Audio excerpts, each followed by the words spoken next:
Barishal cadet কলেজের দশম শ্রেণীর কল্যাণীয় ক্যাডেটবৃন্দ, অনলাইন ক্লাসে তোমাদের স্বাগতম।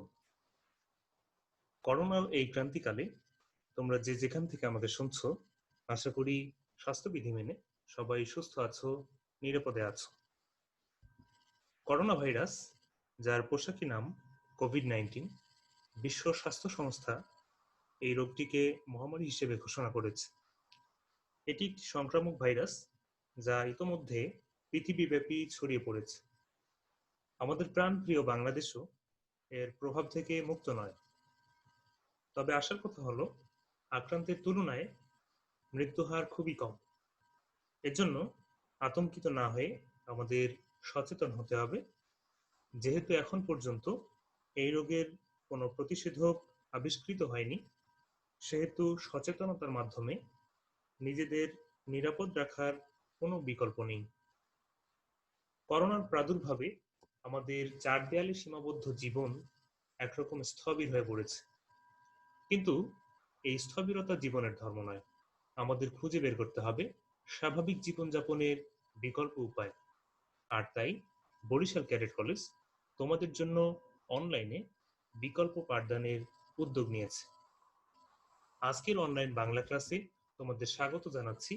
আমি মোহাম্মদ ইমানুর রহমান, প্রভাষক, বাংলা বিভাগ, বরিশাল ক্যাডেট কলেজ। আজকের পাঠ শুরু করার আগে চলো করোনা সচেতনতামূলক একটি ভিডিও দেখে আমরা আজকের ক্লাস শুরু করি।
আমরা ভিডিওটি দেখলাম, এবারে আমরা জেনে নেব আজকের পাঠ পরিচিতি। তোমরা তোমাদের নবম দশম শ্রেণীতে পাঠ্য মাধ্যমিক বাংলা সাহিত্য বইটির একটি প্রচ্ছদ দেখতে পাচ্ছ। আমরা এই বই থেকে সাহিত্যের রূপ ও রীতি এই প্রবন্ধটি আজকে পড়ব। আর এই প্রবন্ধটি লিখেছেন হায়াত মামুন। তাহলে আমাদের আজকের পাঠ সাহিত্যের রূপ ও রীতি, হায়াত মামুন। আলোচ্য বিষয়, অর্থাৎ আজকে যে বিষয়গুলো নিয়ে আমরা আলোচনা করব সেগুলো হচ্ছে কবি এবং প্রাবন্ধিক হায়াত মামুদের পরিচয়। এরপরে আমরা সাহিত্যের যে রূপ ও রীতিগুলো রয়েছে, সাহিত্যের রূপ বা শাখা যেগুলো রয়েছে সেগুলো নিয়ে আমরা আলোচনা করব। এর মধ্যে থাকবে কবিতা, নাটক, ছোট গল্প, উপন্যাস, প্রবন্ধ, এগুলো। এরপরে আমরা জেনে নেব আজকের পাঠের শিখন ফল, অর্থাৎ আজকের পাঠ শেষে তোমরা যে বিষয়গুলো শিখতে পারবে সেগুলো। প্রথমে তোমরা জানতে পারবে প্রাবন্ধিক হায়াত মামুদের পরিচয়। এরপরে কবিতার সংজ্ঞা, বৈশিষ্ট্য ও প্রকারভেদ ব্যাখ্যা করতে পারবে।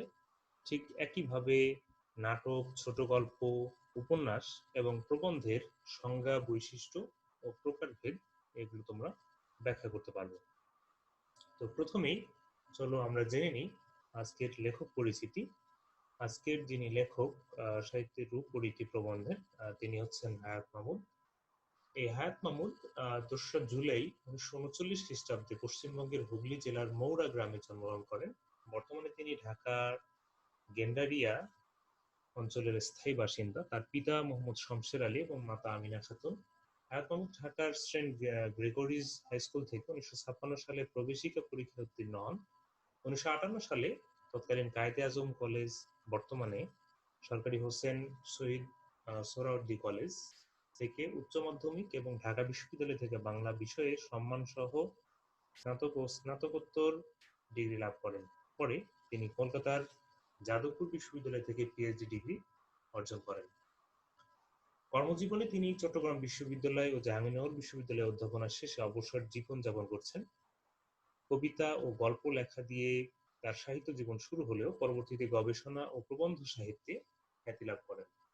তিনি প্রায় অর্ধশতাধিক গ্রন্থের রচয়িতা। তার উল্লেখযোগ্য যে গ্রন্থগুলো রয়েছে সেগুলোর মধ্যে রয়েছে স্বগত সংলাপ, প্রেম অপ্রেম নিয়ে বেঁচে আছি, রবীন্দ্রনাথ কিশোর জীবনী, নজরুল ইসলাম কিশোর জীবনী, প্রতিভার খেলা নজরুল, বাঙালি বলিয়া লজ্জা নাই, বাংলা লেখার নিয়ম কানুন, কিশোর বাংলা অভিধান ইত্যাদি। সাহিত্য ক্ষেত্রে অবদানের জন্য তিনি বাংলা একাডেমি পুরস্কারও পেয়েছেন। এবারে আমরা আজকের পাঠ বিশ্লেষণে যাব। মূলত আমাদের আজকের যে প্রবন্ধটি আমরা আলোচনা করব সেটি হচ্ছে সাহিত্যের রূপ ও রীতি। আসলে সাহিত্য একটি বিশাল পরিধির বিষয়। আমরা সামগ্রিকভাবে সাহিত্য বলি বটে, কিন্তু বিচারের সময় গদ্য, পদ্য কিংবা গল্প, উপন্যাস, কবিতা, নাটক ইত্যাদি স্বতন্ত্রভাবে ব্যাখ্যা বিশ্লেষণ করে হৃদয়ঙ্গম করি। সার্বিকভাবে সাহিত্যের রূপ বলতে আমরা সাহিত্যের যে বিভিন্ন শাখাগুলো রয়েছে, যেমন কবিতা, মহাকাব্য, নাটক, কাব্যনাট্য, ছোট গল্প, উপন্যাস, রম্য রচনা, প্রবন্ধ, এগুলো কিন্তু সাহিত্যের রূপ বা শাখা। আর রীতি হলো ওই শাখাগুলো বা ওই রূপগুলো কিভাবে নির্মিত হয়েছে সেগুলোর পর্যবেক্ষণ এবং আলোচনা। তো সাহিত্যের আসলে কাজ কি, এটি বর্ণনা করতে গিয়ে কবিগুরু রবীন্দ্রনাথ ঠাকুর বলেছেন যে, অন্তরের জিনিসকে বাহিরের, ভাবের জিনিসকে ভাষায়, নিজের জিনিসকে বিশ্ব মানবের এবং ক্ষণকালের জিনিসকে চিরকালের করিয়া তোলাই হচ্ছে সাহিত্যের কাজ। তো আমরা প্রথমেই কবিতা নিয়ে আলোচনা করব। কবিতা হচ্ছে সাহিত্যের অন্যতম রূপ। কবিতা আমরা অনেকেই পড়েছি, কবিতা সম্পর্কে আমার ধারণাও মোটামুটি পরিষ্কার, কিন্তু তারপরে আমরা এখানে আলোচনা করব কবিতা বলতে আসলে কি বোঝায় এবং কবিতার যে প্রকারভেদগুলো রয়েছে এবং কবিতা কত ধরনের হতে পারে সেগুলো আমাদের আলোচনায় থাকবে। ছন্দবদ্ধ ভাষায় অর্থাৎ পদ্যে যা লিখিত হয় তাকে আমরা কবিতা বলে থাকি। কবিতা প্রধানত দুটি প্রকার এখানে আমরা দেখতে পাচ্ছি, মহাকাব্য এবং গীতিকবিতা। মহাকাব্য হচ্ছে যে যুদ্ধ বিগ্রহের কোনো কাহিনী অবলম্বন করে মহাকাব্য রচিত হয়। মহাকাব্যের ব্যক্তি কিন্তু অনেক বিস্তৃত থাকে। মহাকাব্য দুই ধরনের হতে পারে, একটি হচ্ছে জাত মহাকাব্য, অন্যটি হচ্ছে সাহিত্যিক মহাকাব্য। পৃথিবীতে 4টি জাত মহাকাব্য রয়েছে, তোমরা অনেকে জেনে থাকবে, রামায়ণ, মহাভারত, ইলিয়াড এবং ওডিসি। এখানে আমাদের দেখতে পাচ্ছি আমরা ভারতীয় উপমহাদেশে সর্বপ্রাচীন দুটি কাহিনীর একটি হলো রামায়ণ আর অন্যটি হচ্ছে মহাভারত। মহাভারত সম্পর্কে একটি কথা আমাদের মধ্যে প্রচলিত আছে, সেটি হচ্ছে যে যা নেই ভারতে তা নেই ভারতে। অর্থাৎ এখানে প্রথম ভারত হচ্ছে কি, এই যে মহাভারত গ্রন্থে যা নেই, অর্থাৎ ভারতবর্ষেও তা নেই। ভারতবর্ষে অর্থাৎ ভারতবর্ষে ঘটেনি বা করতে পারে না এরকম। তো এখানে প্রথম যে ভারত রয়েছে, এই ভারত কিন্তু ভারতবর্ষ অর্থে ব্যবহার করা হয়েছে এবং দুঃখিত, প্রথম ভারত হচ্ছে মহাভারত যে গ্রন্থ রয়েছে সেটি, আর দ্বিতীয় ভারত হচ্ছে ভারতবর্ষ। অর্থাৎ মহাভারত গ্রন্থে যা নেই ভারতবর্ষেও তা নেই। এটি দ্বারা মূলত বোঝানো হয়েছে মহাভারত যে মহাকাব্যটি রয়েছে সেটির বিস্তৃতি, অর্থাৎ এটির যে ব্যাপকতা সেটিকে বোঝানো হয়েছে। এখানে তোমরা দেখতে পাচ্ছ বাল্মীকি রচিত রামায়ণের একটি প্রচ্ছদ, রামায়ণ যে বইটি রয়েছে সেটির একটি প্রচ্ছদ, আর মহাভারত যেটি রচনা করেছেন কৃষ্ণদ্বৈপায়ন ব্যাস সেটিরও একটি প্রচ্ছদ দেখা যাচ্ছে এবং কিছু ছবি দেখা যাচ্ছে রামায়ণ এবং মহাভারতের। মহাভারত আয়তনে বিশাল, রামায়ণ তার তুলনায় ক্ষুদ্র। রামায়ণ এবং মহাভারতের কাহিনী অনেকেই তোমরা জেনে থাকতে পারো।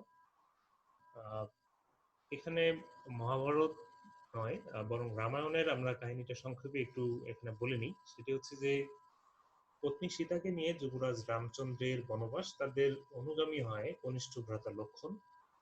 বনবাসে থাকার সময়ে লঙ্কা দ্বীপের রাজা রাবণ তার বোন শূর্পণখার সম্মান রক্ষার জন্য সীতাকে হরণ করে রথে চড়িয়ে আকাশপথে উড়িয়ে নিয়ে গিয়ে লঙ্কায় তার বাগান বাড়িতে বন্দী করে রাখে।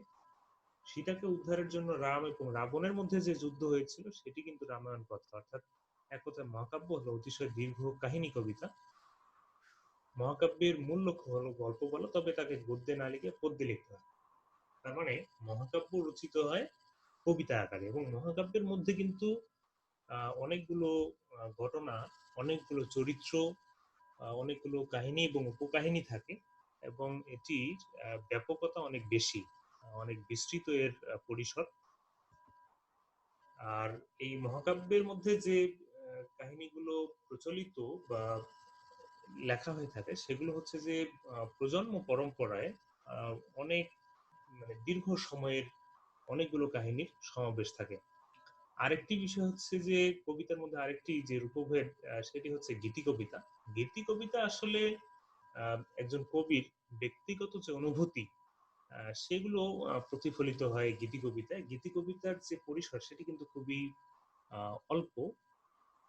আমরা যে ধরনের কবিতাগুলো পড়তে অভ্যস্ত বা আমাদের পাঠ্যসূচির অন্তর্ভুক্ত যে কবিতাগুলো রয়েছে এগুলোর অধিকাংশই হচ্ছে গীতি কবিতা। গীতি কবিতায় কিন্তু কবির ব্যক্তিগত আবেগ, অনুভূতি এগুলো প্রকাশিত হয়। ঔপন্যাসিক বঙ্কিমচন্দ্র এই গীতি কবিতার সংজ্ঞায় বলেছিলেন যে বক্তার ভাবোচ্ছ্বাসের পরিস্ফুটন মাত্র যাহার উদ্দেশ্য সেই কাব্যই গীতিকাব্য। এই মন্তব্য সর্বাংশে সত্য। গীতি কবিতা কবির অনুভূতির প্রকাশ পায়, সাধারণত দীর্ঘকায় হয় না, কিন্তু ক্ষেত্র বিশেষে যদি দীর্ঘ হয় তাতে অসুবিধা নেই। অর্থাৎ গীতি কবিতা হচ্ছে, আমরা একটু আগে যেটা বলছি যে কবির ব্যক্তিগত আবেগ, অনুভূতি এগুলোর প্রকাশ। গীতি কবিতার আদি নিদর্শন হচ্ছে বৈষ্ণব কবিতা বলি। বৈষ্ণব যে কবিতাগুলো রয়েছে সেগুলোর মধ্যে গীতি কবিতার বৈশিষ্ট্য প্রথম প্রতিফলিত হয়েছিল। গীতি কবিতার শ্রেণী বিভাগ আমরা এখানে দেখতে পাচ্ছি। গীতি কবিতা বেশ কয়েক ধরনের হতে পারে, যেমন হতে পারে ভক্তিমূলক গীতি কবিতা, স্বদেশ প্রীতিমূলক, প্রেমমূলক, প্রকৃতি বিষয়ক, চিন্তামূলক বা দর্শনাশ্রয়ী কবিতা, শোকগাথা। এগুলো হচ্ছে গীতি কবিতার বিভিন্ন ধরনের শ্রেণীবিন্যাস। বাংলা কবিতায় বিশেষ আরো দুটি ধারা রয়েছে। একটি হচ্ছে কাজী নজরুল ইসলাম শুরু করেছিলেন, অন্যটি জসীমউদ্দিন। প্রথমজন বিদ্রোহী কবি এবং দ্বিতীয়জন পল্লী কবি হিসেবে আমাদের মাঝে পরিচিত। নজরুলের কবিতায় যে উদ্দীপ্ত কণ্ঠস্বর ও দৃপ্ত ভাবের দেখা মেলে তা পূর্বে বাংলা কাব্যে ছিল না। আর জসীমউদ্দিনের মধ্যে যেটি আমরা লক্ষ্য করি সেটি হচ্ছে যে তিনি তার কাব্যের মধ্যে গ্রামীণ জীবন বা পল্লীর যে জীবন বা পল্লীর যে সমাজ সেটিকে তিনি কবিতার মধ্যে তুলে এনেছেন, যেটি তার পূর্বেও কেউ রচনা করেননি এবং তার পরেও এরকম কবি আমরা দেখতে পাই না। এরপরে আমরা যে সাহিত্যের গ্রুপটি নিয়ে কথা বলবো বা সাহিত্যের যে শাখাটি নিয়ে কথা বলবো সেটি হচ্ছে নাটক। নাটক কিন্তু বিশ্ব সাহিত্যে সর্বাপেক্ষা প্রাচীন একটি সাহিত্যের রূপ বা শাখা। তবে মনে রাখা দরকার, নাটক সেকালে পুস্তক আকারে মুদ্রিত হয়ে ঘরে ঘরে পঠিত হতো না, নাটক অভিনীত হতো। নাটকের লক্ষ্য পাঠক নয়, নাটকের লক্ষ্য হচ্ছে সর্বকালের দর্শক সমাজ। অর্থাৎ নাটক কিন্তু শুধু পাঠের জন্য বা পড়ার জন্য রচিত হয় না। নাটকের যে সফলতা সেটি কিন্তু মঞ্চায়নের মধ্য দিয়ে কিন্তু নাটকের সফলতা আসে বা সার্থকতা আসে। নাটক যতক্ষণ পর্যন্ত মঞ্চায়িত না হয় ততক্ষণ পর্যন্ত কিন্তু নাটক সফল না। নাটক কিন্তু পাঠক গোষ্ঠীকে প্রভাবিত করে সবচেয়ে বেশি। সাহিত্যের যে অন্যান্য শাখাগুলো রয়েছে বা রূপগুলো রয়েছে সেগুলোর চেয়ে নাটক কিন্তু পাঠকের বা দর্শকের একদম কাছাকাছি বার্তাগুলো পৌঁছে দিতে পারে। নাটকের 5টি পর্যায় থাকে। প্রথম হচ্ছে যে প্রারম্ভ, অর্থাৎ নাটকের যে সূচনা সেটি। এরপরে কাহিনীটা ধীরে ধীরে এগিয়ে যেতে থাকে, সেটিকে বলা হচ্ছে প্রবাহ। এবং নাটকের মধ্যে একটি বিষয় থাকে, সেটি হচ্ছে যে দ্বন্দ্ব। দ্বন্দ্ব যদি না থাকে তাহলে নাটকের কাহিনী কিন্তু এগিয়ে যায় না। দ্বন্দ্ব হচ্ছে নাটকের প্রাণ বলা হয়। তো এই দ্বন্দ্বটা যখন একদম চূড়ান্ত পর্যায়ে যায় সেটিকে বলা হচ্ছে উৎকর্ষ। এরপরে এই উৎকর্ষের পরে কিন্তু কাহিনীটি ধীরে ধীরে উপসংহারের দিকে যেতে থাকে, সেটিকে বলা হচ্ছে গ্রন্থিমোচন, এবং তারপরে যখন নাটকটি শেষ হয়ে যায় সেটিকে বলা হচ্ছে উপসংহার। তো এইরকম মোটা দাগে একটা নাটকের মধ্যে 5টি পর্যায় থাকে। আর নাটকের বিষয়বস্তু এবং পরিণতির দিক থেকে বিচার করলে নাটককে মোটা দাগে 3টি শ্রেণীতে আমরা ভাগ করে থাকি। সেটি হচ্ছে যে ট্র্যাজেডি, কমেডি এবং প্রহসন। এদের মধ্যে ট্র্যাজেডিকেই সর্বশ্রেষ্ঠ গণ্য করা হয়। তো ট্র্যাজেডি আমরা অনেকেই জানি যে ট্র্যাজেডি হচ্ছে বিয়োগাত্মক যে নাটক সেগুলো, অর্থাৎ যে নাটকে পরিণতিতে পরিণতিটা হয় বেদনাদায়ক বা কষ্টদায়ক। এখানে নায়কের পরাজয় দেখানো হয় কিংবা নায়িকার পরাজয় দেখানো হয়। তো যে নাটকের সমাপ্তি হচ্ছে কষ্টদায়ক, যে নাটকের সমাপ্তি হচ্ছে বিয়োগাত্মক, যে নাটকে প্রধান চরিত্রের কষ্ট বা বেদনা এগুলোকে দেখানো হয়, এই ট্র্যাজেডি নাটককেই সর্বশ্রেষ্ঠ বলার কারণ কি? এই ট্র্যাজেডি নাটক কিন্তু সবচেয়ে বেশি অভিনীত হয় এবং দর্শক হৃদয়ে জয় করে সবচেয়ে বেশি। এটির মূলত একটি কারণ আছে, সেটি হচ্ছে যে ট্র্যাজেডিতে নায়ক বা নায়িকার অর্থাৎ প্রধান চরিত্রের যে স্খলন দেখানো হয় কিংবা তার কষ্ট যেগুলো দেখানো হয়, সেটি দেখে আমরা আমাদের জীবনের যে ছোট ছোট দুঃখ কষ্ট যেগুলো রয়েছে সেগুলো আমরা ভুলে যাই। ট্র্যাজেডির ভিতরে 2টি অংশ ক্রিয়াশীল থাকে। একটি হচ্ছে প্লট, চরিত্র সৃষ্টি, সংলাপ, চিন্তা বা জীবন দর্শনের পরিস্ফুটন, মঞ্চায়ন, সমস্ত কিছুর সমন্বয়ে সুরসংগতি। গ্রিক দার্শনিক ও সাহিত্যবেত্তা এরিস্টটল বলতে চেয়েছেন, রঙ্গমঞ্চে নায়ক বা নায়িকার জীবন কাহিনীর দৃশ্য পরম্পরা উপস্থাপনের মাধ্যমে যে নাটক দর্শক হৃদয়ের ভয় ও করুণা প্রশমিত করে, তার মনে করুণ রসের আনন্দ সৃষ্টি করে, তাই হলো ট্র্যাজেডি। এখানে কিন্তু এই দর্শক হৃদয়ে ভয় এবং করুণা প্রশমিত করে তার মনে করুণ রসের আনন্দ সৃষ্টি করা, এই জিনিসটি কিন্তু খুব গুরুত্বপূর্ণ। ট্র্যাজেডি একই সাথে দর্শকের মনে ভয় তৈরি করে, ভয় এবং করুণাকে প্রশমিত করে, অন্যদিকে কি করে, করুণ রসের আনন্দ সৃষ্টি করে। ট্র্যাজেডি নাটকের মধ্যে আমরা কিন্তু প্রধান চরিত্রের যে কষ্টদায়ক পরিণতি বা বিয়োগাত্মক যে পরিণতি, সেটি দেখে একদিকে আমাদের ভয় এবং করুণা প্রশমিত হয়, অন্যদিকে আমরা আনন্দ পাই এই ভেবে যে এটি কিন্তু আমার জীবনে হয়নি, অন্তত এই অবস্থার মধ্যে আমাকে পতিত হতে হয়নি, বা আমার জীবনে এত বড় ট্র্যাজেডি আসেনি।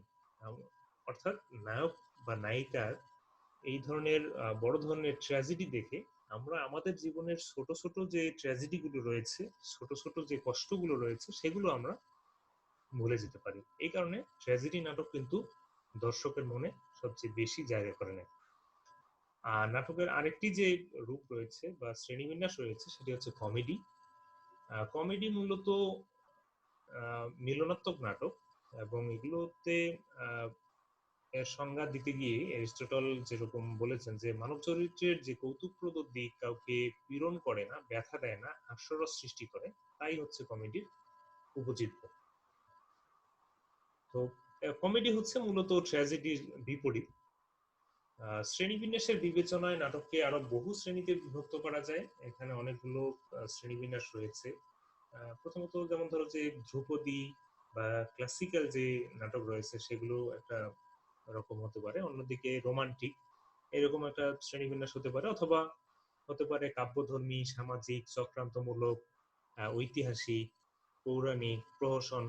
এগুলো কিন্তু নাটকের শ্রেণীবিন্যাস। নাটকের আরো কিছু শ্রেণীবিন্যাস রয়েছে, যেমন গীতিনাট্য, নৃত্যনাট্য, চরিত নাটক, উপন্যাসের নাট্যরূপ, সাংকেতিক নাটক। এরপরে হচ্ছে যে আরেকটি আমরা নাটক করেছিলাম রূপক নাটক, সমস্যা প্রধান নাটক, একাঙ্কিকা। মানে বিভিন্ন মানদণ্ডে নাটকের শ্রেণীবিন্যাস করা যেতে পারে, এবং সেক্ষেত্রে শ্রেণীবিন্যাসগুলো এরকম হতে পারে। মোটা দাগে নাটক দুই ধরনের, একটি হচ্ছে ট্র্যাজেডি আর অন্যটি হচ্ছে কমেডি, যেটি নিয়ে আমরা একটু আগে আলোচনা করেছি। তো বাংলা নাটকের ক্ষেত্রে প্রথম যুগান্তকারী প্রতিভা ছিলেন মাইকেল মধুসূদন দত্ত এবং দীনবন্ধু মিত্র। দুজনই কিন্তু বাংলা নাটকের ইতিহাসে সবচেয়ে বেশি অবদান রেখেছেন। এরপরে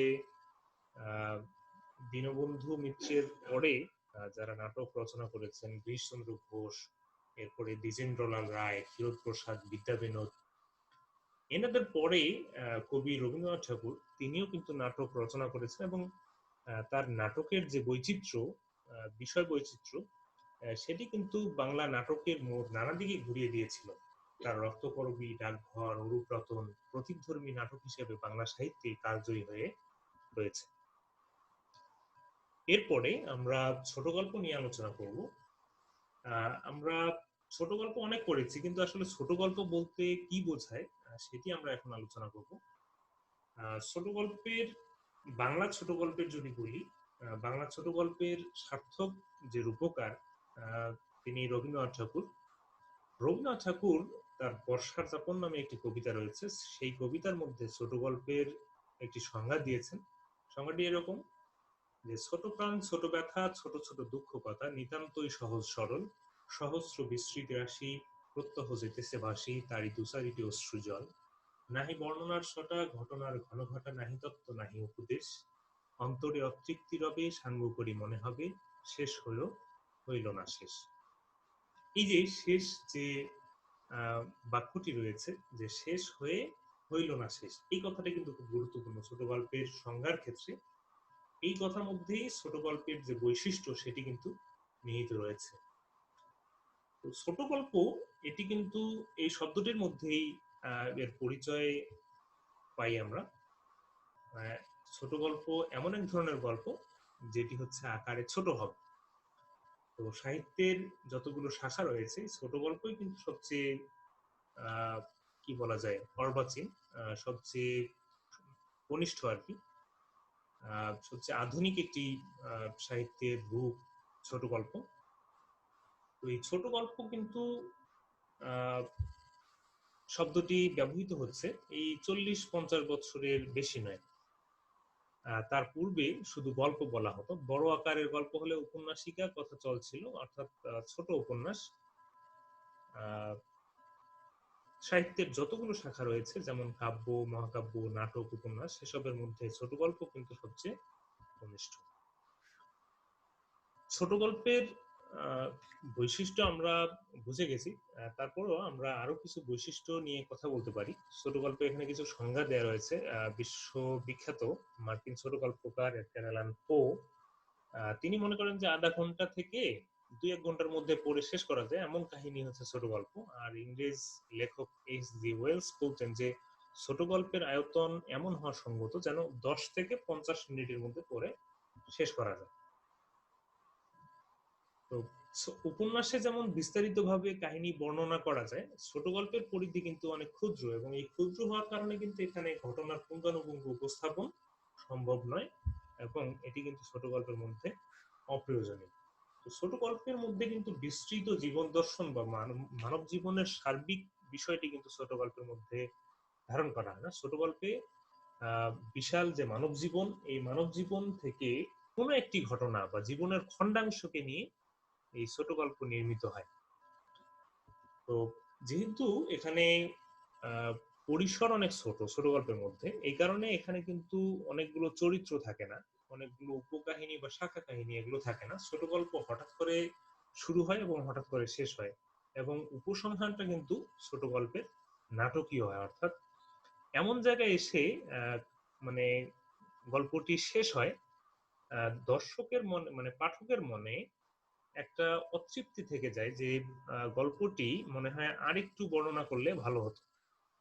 তো এমন জায়গায় এসে শেষ হয়, পাঠক কিন্তু এই গল্পের পরিণতিটি নিজে চিন্তা করে, এটি তাকে নিজে চিন্তা করে বের করতে হয়। অর্থাৎ এখানে পাঠক কিন্তু নিজেও ওই গল্পের মধ্যে অংশগ্রহণ করে। তো মানে ছোট গল্পের উপসংহারটা কিন্তু এরকম নাটকীয়, অর্থাৎ হঠাৎ করে ছোট গল্প শুরু হয় এবং হঠাৎ করে কিন্তু এটি শেষ হয়ে যায়। এখানে চরিত্র সংখ্যার বাহুল্য থাকে না, এখানে শাখা কাহিনী কিংবা উপকাহিনী থাকে না, যেটি উপন্যাসের মধ্যে থাকে। উপন্যাসে কিন্তু থাকে বিশাল মানব জীবনের মানে সামগ্রিক একটা জীবন দর্শন থাকে, যেটা কিন্তু ছোট গল্পের মধ্যে থাকে না। বাংলা ভাষায় সার্থক ছোট গল্পকার হচ্ছেন রবীন্দ্রনাথ ঠাকুর। চারিত্রিক বৈশিষ্ট্য অনুসারে ছোট গল্প বহু প্রকার হতে পারে।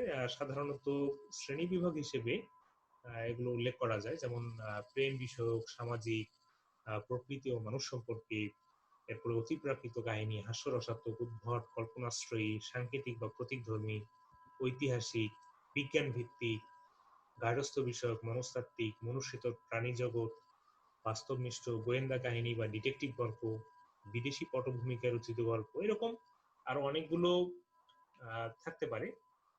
আমাদের জন্য গর্বের বিষয় এটাই যে বাংলা ভাষায় উপযুক্ত সবকটি শ্রেণীর গল্পই বাঙালি লেখক বৃন্দ লিখে গেছেন এবং এখনো লিখছেন। ছোট গল্প কিন্তু জনপ্রিয় একটি সাহিত্যের রূপ বা শাখা। ছোট গল্প পছন্দ করে না এরকম মানুষ কিন্তু খুঁজে পাওয়া খুবই বিরল আর কি। তো ছোট গল্পকে তুলনা করা হয় জ্যামুক্ত তীরের সাথে। জ্যামুক্ত তীর যেমন নির্দিষ্ট গন্তব্যে পৌঁছে যায়, ঠিক ছোট গল্পের কাহিনীটাও কিন্তু এরকম। ছোট গল্পকে আরো তুলনা করা হয় বিন্দুর মধ্যে সিন্ধুর উপলব্ধি। ছোট গল্প আকারে কিন্তু অনেক ছোট, কিন্তু এটা সিন্ধুর উপলব্ধি দেয়। এরপরে আমরা আলোচনা করব উপন্যাস সম্পর্কে। সাহিত্যের শাখা প্রশাখার মধ্যে উপন্যাস অন্যতম। শুধু তাই নয়, পাঠক সমাজে উপন্যাসই সর্বাধিক বহুল পঠিত ও জনপ্রিয়তার শীর্ষে। উপন্যাসে কোনো একটি কাহিনী বর্ণিত হয়ে থাকে এবং কাহিনীটি গদ্যে লিখিত হয়, কিন্তু পূর্বে এমন এক সময় ছিল যখন কাহিনী গদ্যে লেখা হতো, তখন অবশ্য তাকে উপন্যাস বলা হতো। তো এই উপন্যাস কিন্তু আধুনিক কালের সৃষ্টি। তো বাংলা সাহিত্যের যে তিনটি যুগ রয়েছে, প্রাচীন যুগ, মধ্যযুগ এবং আধুনিক যুগ। প্রাচীন এবং মধ্যযুগে কিন্তু এই উপন্যাস বা ছোট গল্প, নাটক এগুলো কিন্তু বাংলা সাহিত্যে ছিল না। এগুলো যে ছিল না তার একটি কারণ হচ্ছে যে প্রাচীন এবং মধ্যযুগের যে বাংলা সাহিত্য, সেগুলো কিন্তু কাব্যে রচিত হতো। ওই সময় কিন্তু গদ্য ছিল না। গদ্য ছিল না বলেই কিন্তু আমাদের বাংলা সাহিত্যে আমরা প্রাচীন এবং মধ্যযুগের যে সাহিত্য রয়েছে সেখানে নাটক কিংবা উপন্যাস বা ছোট গল্প, রম্য রচনা, প্রবন্ধ এগুলো কিন্তু আমরা পাই না। তবে কবিতায় রচিত হলেও মঙ্গল কাব্য এগুলোর মধ্যে কিছু নাটকের বৈশিষ্ট্য রয়েছে, কিছু উপন্যাসের বৈশিষ্ট্য রয়েছে, কিন্তু এগুলোকে আসলে উপন্যাস না বলে কাব্যই বলা সঙ্গত বা কাব্যই বলা হয়, যেহেতু কবিতার ন্যায় তা ছন্দে রচিত হয়েছে। উপন্যাস রচিত হয় গদ্য ভাষায়, এই তথ্য অত্যন্ত প্রয়োজনীয়। ছন্দবদ্ধ রচনার অনেক পরে যেহেতু গদ্যের আবির্ভাব, তাই অপেক্ষাকৃত আধুনিককালে গদ্যে কাহিনী লেখা হয়েছে, যেমন গল্প বা ছোট গল্প, উপন্যাস, রম্য কাহিনী, প্রবন্ধ ইত্যাদি। উপন্যাসের প্রধান উপজীব্য হলো প্লট। ওই প্লট বা আখ্যান ভাগ তৈরি হয়ে ওঠে গল্প বা তার ভিতরে উপস্থিত বিভিন্ন চরিত্রের সমন্বয়ে। বাংলা ভাষার প্রথম সার্থক ও কালজয়ী ঔপন্যাসিক বঙ্কিমচন্দ্র চট্টোপাধ্যায়। 19 শতকের পূর্বে বাংলায় কোনো উপন্যাস রচিত হয়নি। কেন রচিত হয়নি তা আমরা একটু আগে আলোচনা করেছি, কারণ ওই সময়ে গদ্য ছিল না। আর যেহেতু উপন্যাস গদ্যে রচিত সাহিত্যের একটি শাখা, এই কারণে কিন্তু প্রাচীন এবং মধ্যযুগে আমরা বাংলা সাহিত্যে উপন্যাসের সন্ধান পাই না। যদিও কাব্যে রচিত কিছু কাহিনীর মধ্যে উপন্যাসের কিছু বৈশিষ্ট্য রয়েছে, তবে উপন্যাসের সবগুলো বৈশিষ্ট্যকে ধারণ করতে পারেনি।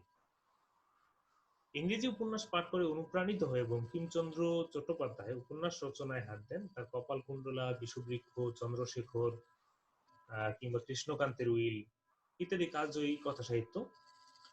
বঙ্কিমচন্দ্রের পরে মহৎ উপন্যাসিক বলতে আমরা প্রধানত রবীন্দ্রনাথ ঠাকুর ও শরৎচন্দ্র চট্টোপাধ্যায়কে বুঝি। একটি পরিসংখ্যানে দেখা গেছে পৃথিবীতে যেখানে যত বাঙালি রয়েছে তাদের ভিতরে শরৎচন্দ্র এখন পর্যন্ত সবচেয়ে বেশি পঠিত ও জনপ্রিয় উপন্যাসিক।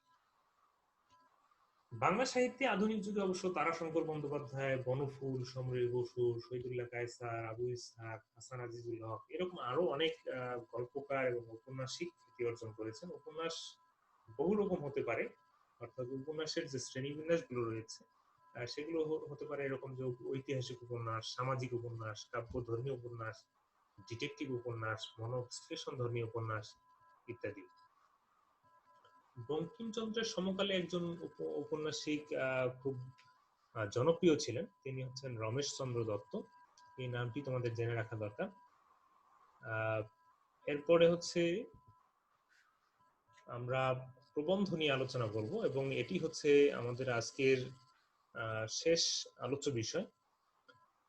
আমরা সকলেই অস্পষ্টভাবে বুঝি যে প্রবন্ধ কাকে বলে কিংবা কি রকম। প্রবন্ধ শব্দটি যদি আমরা বিশ্লেষণ করি, এখানে পাবো আমরা প্র এবং বন্ধ, অর্থাৎ প্রকৃষ্ট রূপে বন্ধন।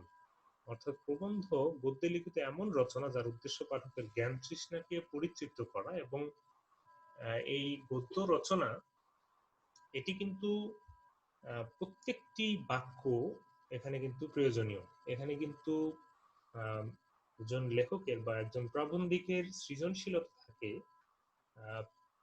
চিন্তা থাকে, তার দর্শন প্রতিফলিত হয়। কোনো সন্দেহ নেই যে এই জাতীয় লেখায় তথ্যের প্রাধান্য থাকবে, যার ফলে অজ্ঞাত তথ্যাদি পাঠক জানতে পারবে। ধরা যাক সংবাদপত্রের যাবতীয় খবরাখবর, দেশের বিদেশের, মহাকাশের ইত্যাদি সবই গদ্য ভাষায় রচিত এবং যার লক্ষ্য পাঠকের অজানা বিষয় পাঠককে জানানো। কিন্তু সংবাদপত্রে লিখিত যে সংবাদগুলো রয়েছে সেগুলো কিন্তু গদ্যে লিখিত, কিন্তু এগুলোকে আমরা প্রবন্ধ বলছি না। প্রবন্ধ সাহিত্যে প্রবন্ধ বলতে যে ফর্মটিকে আমরা বুঝি বা যে শাখাটিকে আমরা বুঝি সেটি কিন্তু এই সংবাদপত্র থেকে আলাদা। গদ্য সাহিত্যের অন্তর্গত হলেও তথ্যবহুল রচনা হলেই তাকে প্রবন্ধ সাহিত্যের উদাহরণ রূপে গণ্য করা চলবে না, যদি না লেখাটি সাহিত্য পদবাচ্য হয়। সাহিত্যের প্রধান লক্ষণ হচ্ছে সৃজনশীলতা। লেখকের সৃজনী শক্তির কোনো পরিচয় যদি পরিস্ফুটিত না হয়, তো তেমন কোনো লেখাকে প্রবন্ধ সাহিত্যের লক্ষণযুক্ত বলা যাবে না। এ কারণে কিন্তু এই যে খবরের কাগজে প্রকাশিত যে লেখাগুলো রয়েছে সেগুলো কিন্তু আমরা এই প্রবন্ধের মধ্যে ফেলবো না।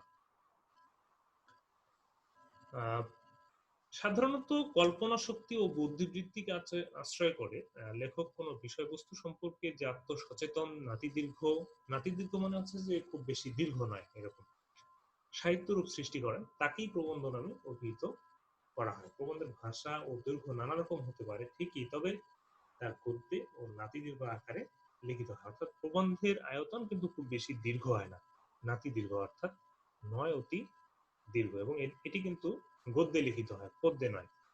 এবং এখানে কিন্তু প্রতিটি বাক্য একটির সাথে একটি এমন ভাবে সম্পর্কিত যে কোনোটিকেই আসলে বাদ দিলে প্রবন্ধের সামগ্রিক যে চিন্তাটি প্রবন্ধিক ব্যক্ত করতে চান, যে বিষয়টি তিনি বোঝাতে চান, কোনো একটি বাক্য বাদ দিলে সেটি আসলে ভালোভাবে বোঝা যাবে না।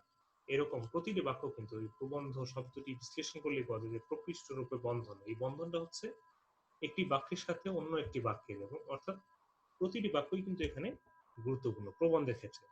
আর প্রবন্ধের যে শ্রেণীবিন্যাস রয়েছে, দুটি প্রধান শ্রেণীবিন্যাস হচ্ছে এরকম যে তন্ময় প্রবন্ধ এবং মন্ময় প্রবন্ধ। একটি হচ্ছে অবজেক্টিভ, অন্যটি হচ্ছে সাবজেক্টিভ। বিষয়বস্তুর প্রাধান্য স্বীকার করে যে সকল বস্তুনিষ্ঠ প্রবন্ধ লিখিত হয় সেগুলোকে বলা হচ্ছে তন্ময় বা বস্তুনিষ্ঠ প্রবন্ধ, অর্থাৎ অবজেক্টিভ প্রবন্ধ। এই ধরনের যে প্রবন্ধগুলো রয়েছে সেখানে কিন্তু বিষয়বস্তুকে প্রাধান্য দেওয়া হয়। আরেকটি যে শ্রেণীবিন্যাস রয়েছে প্রবন্ধে সেটি হচ্ছে মন্ময় প্রবন্ধ। এটিতে কিন্তু লেখকের ব্যক্তি হৃদয় প্রধান হয়ে ওঠে বা ব্যক্তিগত অনুভূতি কিন্তু এখানে প্রকাশিত হয় মন্ময় প্রবন্ধে। রবীন্দ্রনাথের অধিকাংশ প্রবন্ধ কিন্তু এই পর্যায়ে। ফরাসি ভাষায় বেললেতর বলে একটি শব্দ আছে, এটি বাংলা ভাষায় এটিকে যদি আমরা অনুবাদ করি সেটি হচ্ছে চারুকথন। বেল শব্দের অর্থ হলো সুন্দর আর বা ও চমৎকার, আর লেতর শব্দের অর্থ হচ্ছে বর্ণ। বেললেতর মন্ময় প্রবন্ধের উৎকৃষ্ট উদাহরণ। রবীন্দ্রনাথ ঠাকুরের বিচিত্র প্রবন্ধ নামে একটি বই রয়েছে। এই বইয়ের যে প্রবন্ধগুলো রয়েছে সেগুলো মন্ময় প্রবন্ধের পর্যায়ভুক্ত। তার আরো একটি বইয়ের নাম এখানে আমরা উল্লেখ করতে পারি, যদিও আমাদের এখানে পাঠ্য নেই, সেটি হচ্ছে পঞ্চভূত। অনেকে এই ধরনের লেখাকে ব্যক্তিগত প্রবন্ধ বলারও পক্ষপাতী।